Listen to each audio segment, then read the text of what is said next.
আসসালামু আলাইকুম। সকাল ৯টা বেজে ২৫ মিনিট। আজ মঙ্গলবার। বাংলাদেশ বেতার, কক্সবাজার। স্থানীয় খবরে স্বাগত জানাচ্ছি শামীম আক্তার।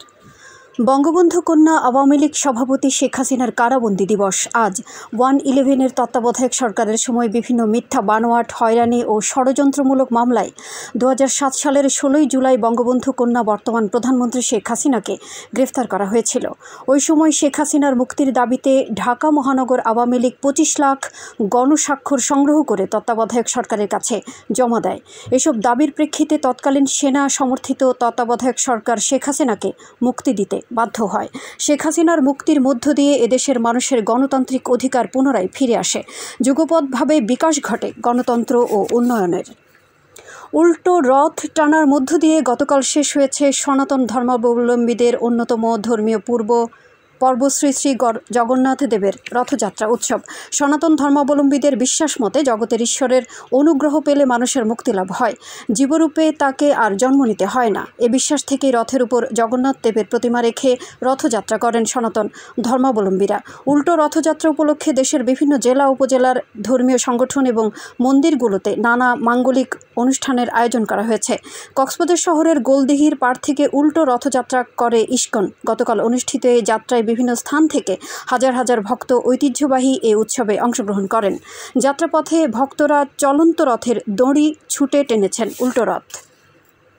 রামু উপজেলার জনস্বাস্থ্য প্রকৌশল অধিদপ্তরের নতুন অফিস ভবন নির্মাণ কাজ শুরু হয়েছে। গতকাল বিকেলে দপ্তরটির নিজস্ব জমিতে এর ভিত্তিপ্রস্তর স্থাপন করেন জাতীয় সংসদের হুইপ সাইমুম সরোয়ার কমল। এ সময় জনস্বাস্থ্য প্রকৌশল অধিদপ্তর কক্সবাজারের নির্বাহী প্রকৌশলী মোহাম্মদ মুস্তাফিজুর রহমান, উপজেলা নির্বাহী অফিসার মোহাম্মদ রাশেদুল ইসলাম সহ অন্যান্যরা উপস্থিত ছিলেন।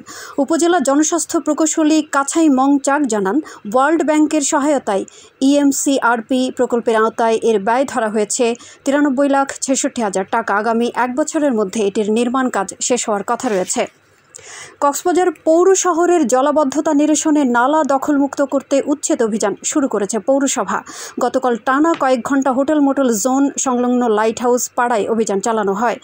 এতে নেতৃত্ব দেন পৌর মেয়র মাহবুবুর রহমান চৌধুরী। এর আগে শহরের বাহারছড়া কানাইয়া বাজার সংলগ্ন খাদ্য গুদামের পাশের নালা এবং পেশকার পাড়ায় উচ্ছেদ অভিযান পরিচালনা করা হয়।